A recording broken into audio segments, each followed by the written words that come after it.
Hey guys, we're Ready Set Co-Teach here. I'm Allison. I'm Ashley. And I'm John. And this is our first vlog since we started virtual learning. We apologize, we've been away for a while, but as you all know, it is very challenging and time-consuming to transition. So we took some time for ourselves to make sure we were doing the best we could for our kids, and now we're back. So today we thought we'd share with you some successes and challenges that we've had with virtual learning, and we hope that you will share yours as well. So, and at the end, we'll do some funny anecdotes that we have experienced with our kids that will make you chuckle. And again, with any of our challenges, we'll share some of our thoughts on how we went about it. And we're sure that you guys probably went through similar challenges as well. And yeah, I guess let's get started. And sorry for the masks, but we are at school and it is a requirement for us to be wearing masks when in the room with other people. So hopefully you can understand us. We will try to speak loud and clear and enunciate as best we can. Okay, so let's start with successes because these make me happy. So basically, obviously everyone knows we have synchronous and asynchronous learning. I think most districts are requiring both. We are doing both here. We do a lot of synchronous learning in the mornings and then asynchronous more in the afternoon. We have found the most success with the synchronous learning, and especially with our engagement and participation. So we, at the very beginning, we made sure that we had contacted and communicated with all of our families and our students to make sure that they knew the schedule and that they were on. So we are very proud to say that we have all of our kids accounted for and all of our kids participating in virtual learning. That being said, we have, let's think, first graders are 6 to 7 years old, and second graders 7 to 8. 7 to 8, and third graders 8 to 9. So we have this age range of students, which can be a little more challenging as far as virtual learning goes. However, we came up with a plan at the beginning of how to get kids to participate. Now, we do not believe in forcing students to turn on their cameras, but we do believe in promoting participation and engagement. So what does that look like for us? It looks like asking all students to turn on their cameras. If they cannot, they are more than welcome to participate by typing in the chat box or just by orally speaking when we ask a question. And we always say, if you can't turn on your camera, that's okay, but we need to see you participating in some other form. And that's actually been really successful for us. Yeah. And we've gotten all the kids engaged in one way or another. The other thing we do is we have come up with a brand new reward system, a brand new incentive system that really encourages our kids to complete their work and to make sure they are coming to class. Ashley, do you want to talk about yours, and then John can talk about his because they're different? Yeah, totally. So in our class, we've still been utilizing the dojo system a lot. And we've definitely seen more success when we start the day by showing how many points kids have and saying, all right, guys, so if you want to earn points, these are the ways. And we go over, if you're on camera, sitting up straight, doing motions with us. If we see that, we'll give you dojo points, which does encourage those who are more reluctant to be on camera to turn their camera on. And then whoever's the first person to type the answer in the chat box when we ask you to, anything that kind of keeps it upbeat and then them engaged, we're just giving dojo points like they're like candy. We're just throwing them out there. And what we did was earlier in the quarter, we were like, there's going to be an amazing prize for whoever gets the most dojo points. And we actually didn't know at the time what it was going to be. And then we it's going to be magnificent though. Right. We went out and we got a basket and just filled it with like a ridiculous number of things from Hobby Lobby, the dollar store, just like anything that a kid would love. And one day it was like our big announcement. We just announced it and we're like, there's going to be a huge announcement in class tomorrow. And then we brought it out, went through everything in the basket. I mean, kids are freaking out about this basket. So whoever has the most points at the end of the quarter, they're going to get a home visit from me and Miss Cottle, and they're going to receive this basket. So it has increased our participation dramatically, I would say. So our approach is kind of taken from what I guess we had started back in the spring when we initially went towards remote learning. I kind of dropped using Dojo.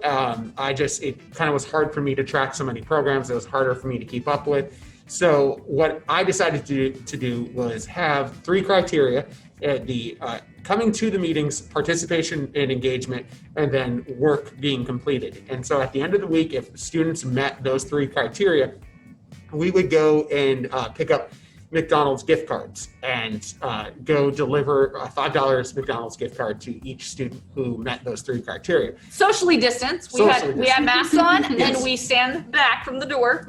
So don't worry about that. Yeah, but I think it was important because students were able to see us outside of school and see that just physical presence of seeing each other it made students so excited. I remember kids physically jumping up and down out of excitement just to see us at their door. And they'll be like, did I earn the McDonald's gift card this week? Did I earn one? Like, they're so excited about it. And honestly, guys, these gift cards are $5. Yeah. They're not like a big gift card. And I know that at one point somebody asked us, like, well, how do you afford that, right? How are you guys paying for this? Like, what if the whole class does all their work and gets all that? So one suggestion is you could take names of whoever participates or does all their work or whatever your criteria is, and put them in like a little, one of those. You could put it in the wheel spin online. What's that called? Random name generator. Yeah. Or anything, and then just say there's only 1 McDonald's gift card per week. In order to get your name entered for that $5 card, you have to do X, Y, and Z, and then give out just 1, a week or a quarter, however you decide to do it. Yeah, and on top of that, there is also the weekly video game playing that happens on Fridays. So the kids who do meet that criteria may not have gotten a gift card. Maybe they had a little bit more struggle with their work, having to play that game of tennis of me sending it back and forth between us and them. Return. Yes, you all know exactly what I'm talking about with that. So so I log on to either Minecraft or Roblox to join with the kids playing video games for about an hour on Fridays. So they can earn a spot in that video game playing with Mr. Cox. And if they don't have access to it, then I always I set it up so that way I can share my screen on the computer so the kids can still sit and watch and join in the conversation that everyone's having when they see what's going on. And surprisingly, kids really like watching other people play video games. Yeah. I mean, there's like a whole that's why YouTube and Twitch and all these things are popular. Yeah. And it's and I think for them, it's so much funnier when I'm playing Roblox and one of the classmates runs my Roblox character over with a car, and they think it's the funniest thing in the whole world. But, yeah. So I guess our encouragement to you is just get creative with motivating kids. Like, there is a lot to be said about intrinsic motivation, and we do believe in that. But because I'm going to say this word that we've heard so many times, but the unprecedented circumstances we have right now, we got to get creative. So that's just kind of what we came up with. And I'm sure there are many other ways. So please share those with us. Yes. How are you encouraging your kids? Yeah. Absolutely. So moving forward with some more successes that we've had, I feel like a unique aspect of remote learning is that I've been able to get in touch more with my students' families. They have become such a stronger presence in our classroom, and they really want to know how their kids are doing. The parents are worried. Yeah, people are worried across the country, and they don't want their child to fall behind. So we've seen a massive spike in parental involvement and engagement in daily learning. And it's great because we can say, we see the parents in the video sometimes, they're walking around, and we can say, oh, hey, and they come and they pop in, oh, can you help us with this or whatever? And I think it's really built stronger connections for us with our families and getting to know them more on a personal level. And I definitely think that's been a huge plus of all this virtual learning. Yeah, and I think a lot of times our parents, because we teach so many L's, that there is that effective filter. There's that barrier between them and school, and school, and the classroom has become so much more accessible, and they've become so much more comfortable. Now we're in their living rooms every single day. Right. And I was going to say the opposite. Like, they are so much more accessible to us. Yeah, Like, we that's know true. so much more about our students that, like, there's things that I had no idea about some of my students that I have found out. And it's actually really, that's one thing I actually enjoy about virtual learning. Mm-hmm. So our next thing is, so there are some kids that we feel are actually flourishing in virtual learning. So they might be students who don't really talk a lot in class. When they were in our classroom, we were actually lucky. We looped up with our kids, so we did have that knowledge of how they really were in the classroom before. And we're seeing kids who are, answering more often, or their work is just better. Honestly, they're putting more effort into their work. I don't know if it's because that they do have the parental buy-in. And some of them, they struggled with, being in school all day long. So they like that they can just come to class for a little while, and it's better for them that they get to go take a break and then come back to class for a little while. And so just some of our students are flourishing. Well, and some of them, like, we're learning. A lot of our kids are super tech savvy. Yeah. Like, we have a couple of kids who, literally the other day, my computer, I was teleworking from home, and I have my whole setup there, and I had my computer, and it was about 5 minutes before I was supposed to get on and co-teach with John, and I was panicking because my computer was not working. It kept coming up and saying, like, DNS. The What DNS did server. it say? It said, like, DNS server not found or not something. And I was, like, panicking, and I'm texting John going, oh my gosh, like, I'm trying, my computer's not working. And finally, I ended up pulling a different computer and getting on. And one of the kids said something about me being a few minutes late. And I said, I know, I'm so sorry. I was like, my computer's being crazy. It's telling me that, this DNS or... And one of our kids in the chat box goes, well, Miss Caudle, that means... And then he told us what DNS meant. And he's like, all you have to do is this. And this is a third grader, like a brand new third grader. And I'm like, okay, T, great. Like, and so...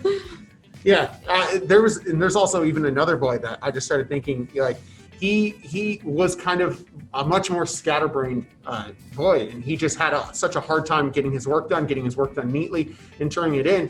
And back in the spring, when I first started the McDonald's gift card, program system thing, I went to his house multiple times because he was just on point getting his work done. Mm-hmm. Excellent. Absolutely. And maybe that's something we're learning. That's such a plus to learn more about our kids. Like, maybe that student, when they come back, we might have them type everything because clearly they are typing much better than they ever wrote. Yeah. And things like that. So I also think, like, language-wise, we're able to see more from some of them when we're using Seesaw or Flipgrid for videos.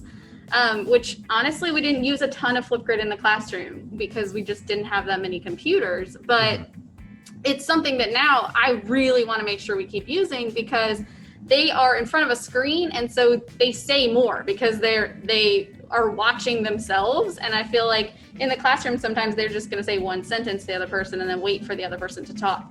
But when you're using Flipgrid, they really have to keep going. And, we have the scaffolds, but we're seeing more language, I think. yeah, and they're starting to use those sticky notes on Flipgrid to put in their sentence frames and to write their thoughts. And we've been giving them time to plan what they were going to say beforehand and everything. And it really has been wonderful. Yeah, I definitely think for math, when we transition back into school, I'm going to consider a flipped classroom approach because all this time that's been taken, setting up these videos that I've recorded and Nearpod lessons that I've created, it might be a good idea to just keep that format going. And so that way I can support after everyone gets the information from the video or from the lesson. So it's definitely opened up our eyes a lot to different things that we've never tried and that we've tried lately in this format, and it's worked really well. And so we can take all that back. That's kind of a whole nother success. It's a whole nother success. Really I'm telling you. So one of the other successes that we've had is Came actually from a challenge. It absolutely did. One of the things that we've been huge proponents of is allowing time for student interaction. And one of the biggest pitfalls of remote learning was, as we were adjusting to it, finding time for that collaboration, finding time for that student interaction is difficult. It is tough, and They feel so isolated. They need it. Yeah, they really need it now more than really ever. And so we decided to implement a kind of kid talk time, a social time where a teacher, of course, we are in the meeting to moderate and, you know, keep an eye on everything. But cameras off, mics muted for us, the adults, and the students. It's time for them to just talk, share, and, you know, interact like they're kids. Mm-hmm. And it can be as short as 10 minutes. It can be as long as a half an hour. Ours is currently a half an hour. And the kids are hungry for that time. They look forward towards that time every single day. And I think that's been really helpful too, because it is really difficult to build a community, that community feel or that family feel as far as your classroom culture goes when your classroom is really the computer. And I think that has helped a lot to not only build relationships between the kids, but also help them keep those connections where they're starved to interact with kids their age, right? Because they've been home. So they're missing the socialization aspect. Mm-hmm. Yeah. And that has really, really helped. And we know it's like an extra thing, but like John said, 10 minutes or however long you can fit it in, even if it's only a couple times a week. It doesn't have to be every day. Yeah. Or if you already are implementing like breaks, like between subjects, you could just keep it on. That's what I've been doing from the beginning. And I tell them it's fine to unmute and talk to your friends if you want to talk about your video game or whatever. And they have the whole time. Mm-hmm. So. Yeah. Okay, so now we're going to bust into the biggest challenges that we have found. Mm-hmm. So there are 3 that we came up with, but we're not just going to give you challenges because it's not who we are. We're also going to give some ideas for how to hopefully make these challenges less of an issue. All right, so the first one is planning time. So as you all know, for us and we're pretty sure everybody, the planning time is increased tenfold when it comes to virtual learning. So we're taking about 3 times as long to plan as we normally do, because we have to make sure that we have everything ready to go. We have to make sure the tech is working. We have to make sure we have logins. We have to make sure we have our slides, our videos are working, the sound, just all of the things that you have to bring together on top of your regular planning. Mm-hmm. So this has become a workload increase for us. So y'all are not going to be shocked. The way that we have dealt with this is just through collaboration. So we talk to each other, hey, we have to do X, Y, and Z by Friday, or we have to do X, Y, and Z by Monday, right? And then it's okay to split up your to-do list. Yeah, and for science coming up, we know that before we track out in the end of the quarter, we have 8 days left. And so immediately Allison and I are chopping up and figuring out who's taking which days and who's starting the week and who's going to finish the week. And even though we may not be sitting next to each other while we're planning that out, through like our remote, our Google Drive, and through all of our planning forms and things like that, we can easily have access to what each other are planning. And it still is collaboration if John creates the lesson and then I go in and I make comments. Hey, we should add this. Yes. Hey, we should try this. Or I love this, but what about this? Or whatever. And that is still collaboration. And it will help you be less stressed. Because at this point, you guys, we really need to take care of ourselves just as much as we're taking care of our kids. Because if we don't take care of ourselves, everybody knows you can't pour from an empty bucket, right? So that's something we've been utilizing a lot more lately, making sure everything's on our drive so that it's always accessible, making sure that we have done what we were designated to do, each of us, and then come back together, and once it's completed, make any last minute adjustments as a collaborative team. Yeah, we've more increased the pre-planning stage. Yep. Yeah. And then we still have the same amount of co-planning. It's Exactly. just, separate and then come back together and then teach. Yep, exactly. Well said. Well said. So one of my biggest challenges is really the amount of time that students are spending on the screen, and how we're delivering our technology, how we're delivering our lessons to them, and just really those technological issues. Me being me in the building, I'm getting a lot of questions from a lot of other teachers. Hey, Mr. Cox, I have this issue. Can you help me with this? And After a few weeks of now teaching remote learning, really the best piece of advice that I can find is less is more. And that really comes down to which pieces of technology you are using. Our district provides us with lesson plan templates for us to use, especially in math.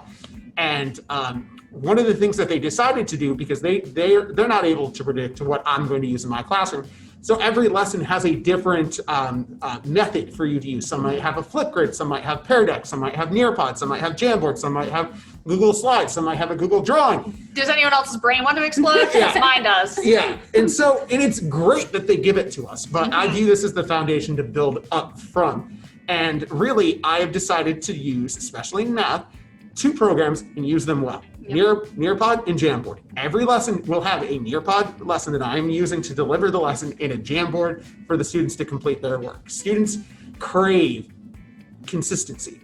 We need that to also to help us de-stress, and so that way they can de-stress because they know what's coming. That allows them to get the work done faster and allows them to get off the computer faster each day. Yeah, if they have 27 logins for 27 apps and programs, you're going to be spending precious learning time just essentially putting out fires, right? Mm-hmm. This one can't log in. This one's having trouble reading that text. This one, got kicked out of the meeting. This, whatever it is, you're going to have a bunch of different tech issues if you're trying to use that many. Yeah. Right. So for example, we started out trying to use Flipgrid, and then we realized Seesaw, they can do a lot of the same things. So now in our class, we just use Seesaw, and that's where they do their videos and they have their drawings. And we just have them record in Seesaw. Because we're already using that for other subjects. So it just makes sense to keep consistent with Seesaw. Yep. Because if you guys are like us, we have all these resources and we're like, wow, these are all wonderful things, but we could not possibly use all of these things, right? And don't try to, because if you're feeling overwhelmed, the kids are going to feel overwhelmed. Yeah. If you're not comfortable using a certain app or program, your kids aren't going to be comfortable. True. So take a few things and do them well. Yeah. It's quality over quantity. Almost said it backwards. Well, and also, I think even today, I had a lot of success during the math lesson with kids who were getting kicked out of the Nearpod lesson. And at this point, they've been using it for a month of school. They knew how to get back in. They have that perseverance, that comfortability, I don't know if that's a word or not. Comfortability, yeah. Yeah, okay. With that platform, so that way they were able to solve that problem on their own instead of unmuting themselves or blowing up the chat box. I don't know. And that's gonna be the first couple weeks, because they have to get used to it. But if you don't have to extend it and teach new apps and programs all the time, sticking with those is gonna save you a lot of precious learning time, honestly. All right, so for our next challenge that we feel like we've had, so we're talking about our success of how many kids are coming to our synchronous instruction. It's great, we've got great participation, but then it kind of would seem like they logged off and then went dark. Like we never got any assignments back for the rest of the day, even though they had a whole schedule and list of assignments that they were supposed to complete. And so this was becoming kind of challenging because we're supposed to be tracking grades. We need to be able to see how they're doing. And how can we do that if we have no work? Yeah. Right. So again, we still used our Dojo and McDonald's gift cards, things like that to motivate kids. But then we really started pressing accountability. So when kids are in my meeting and they're getting ready to leave, and Allison's getting ready to go co-teach another class, I say, these kids cannot leave. So they have to stay there with me. I can still get work done, but I try to keep them on the camera getting the assignment done. So if they're missing an assignment from yesterday, I make them aware. And then if it's still, for some reason, they're just getting bogged down, there's so many assignments that they have not gotten done, I really start trying to communicate with parents as often as possible. I told my parents, I will talk to you 2 to 3 times a week about what your child is missing. And they've all been very receptive to that, knowing that I do have a lot on my plate. So I've kind of made it my job to update their Google Stream with the assignments that they're missing, send a Dojo message and a talking points message. I literally use every single way to get in touch with the parents that I possibly can. And that has really helped, just them knowing we're going to be talking to your parents if you're not doing your work. I feel like that's helping a lot. What have you guys tried? Kind of similar process of just following up with the parents, honestly. As you're saying, keep that list of missing work. We have a consistent Google document that we update every week, and parents have access to that, and they can see us going in there when it's complete. As soon as it's complete the work, we delete it off from there. But your example of using all those programs reminds me of that episode of The Office where you send a wolf and you get a text, you get an email, Yeah. you get it faxed to you, everything. All like of that. it. I kind of wish that existed for us right now. Yeah. Who's going to invent it? And don't get us wrong, like, we do not hound children who are stressed. Okay. Yes. We actually, Ashley and I especially, have a child in our classroom who is very much struggling with virtual learning. He puts a lot of stress and pressure on himself as a 7-year-old to do this work and to get stuff done. And he will get on and say, oh, can I do this weekend? Because I can't. And he'll be really anxious.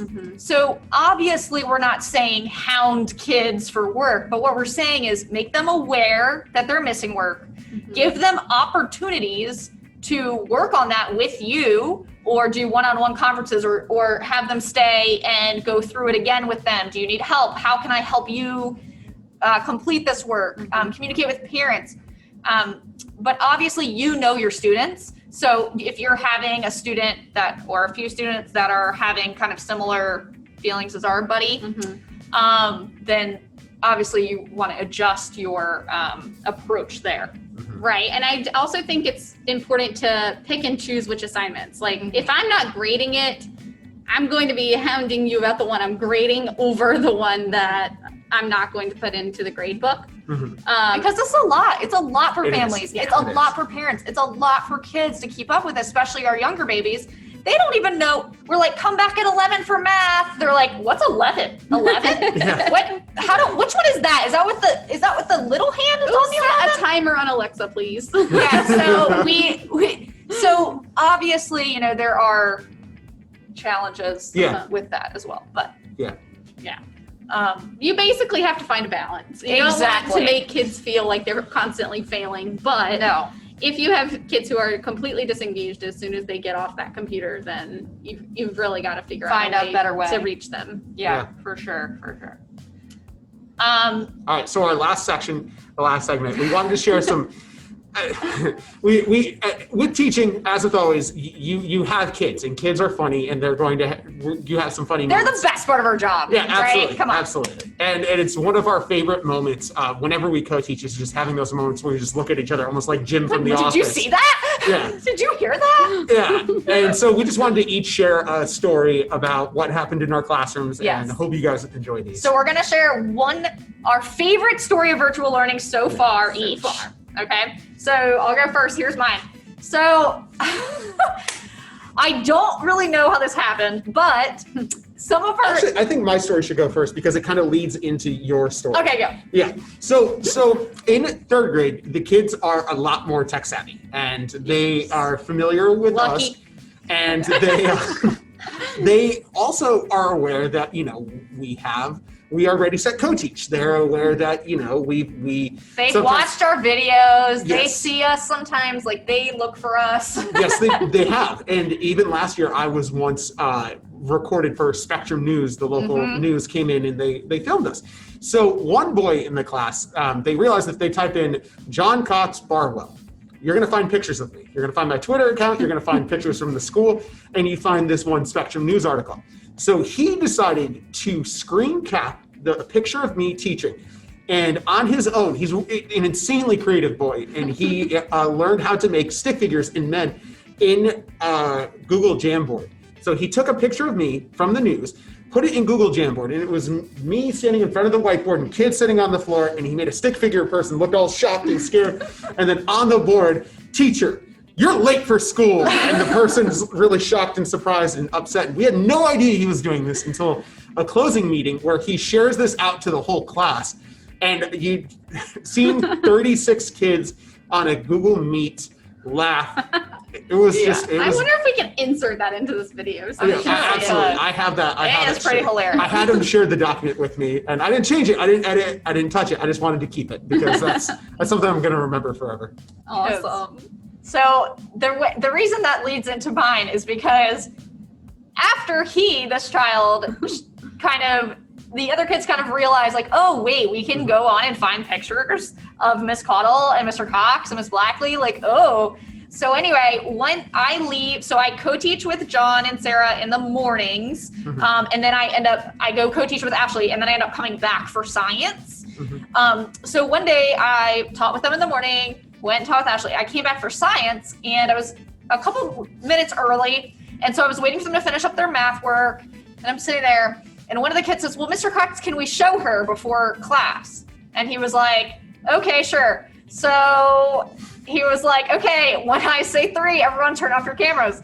So he goes, 1, 2, 3. All the kids turn off their cameras, and it's just my face. Like every child had changed their Google icon to my face, and it was ridiculous. Like I about lost it. Like I almost fell over. Like all the kids. And so now for my birthday, which happens to be this weekend, on Friday, all the kids are going to change their pictures to cats because I love cats and llamas.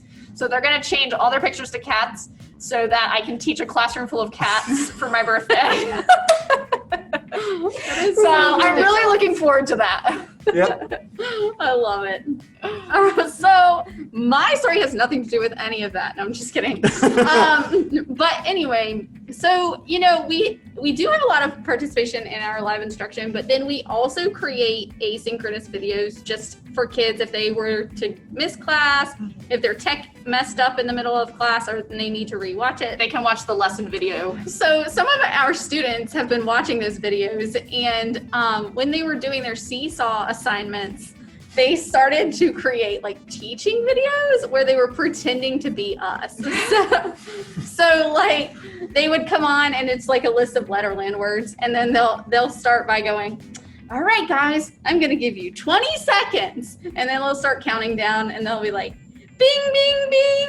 All right, guys, what's the word?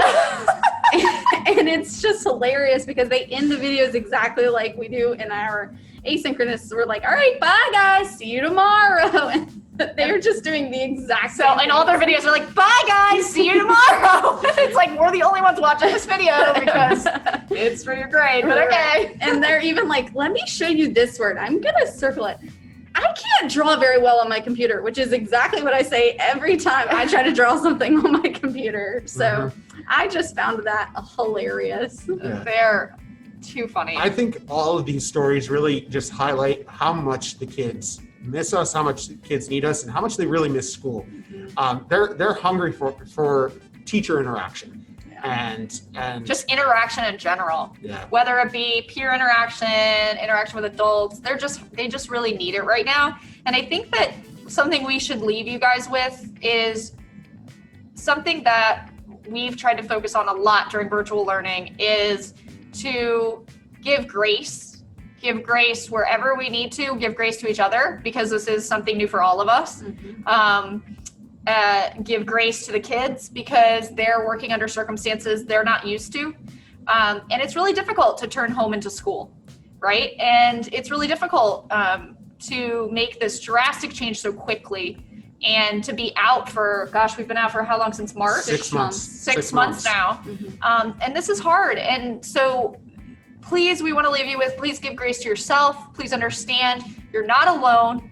Reach out to us if you just want to chat, if you have ideas, if you need resources, anything, we're happy to help. And also just know that we're here for you, but also that it's important to be there for your kids because it is a whole new world. It is. And I think we're at the point now where kids are starting to fully, say, I miss school. I want to be at school. And so in a weird way, this pandemic has created a generation of kids who realize just how important school is and how much they need it. And that's a really hopeful thing. And that's when I'm stressed out and I'm worried, that's kind of what I come back to. Yeah, absolutely. Yep. And lean on each other. Collaboration is key, especially right now. collaborate with anyone and everyone you can. It will lessen your workload. It will probably make you just a better teacher, and it will be better for the kids. So good luck, everybody. All Let right. us know how it's going. Yeah, we really want to hear from you guys. Yeah. Absolutely. All right. Bye. Bye.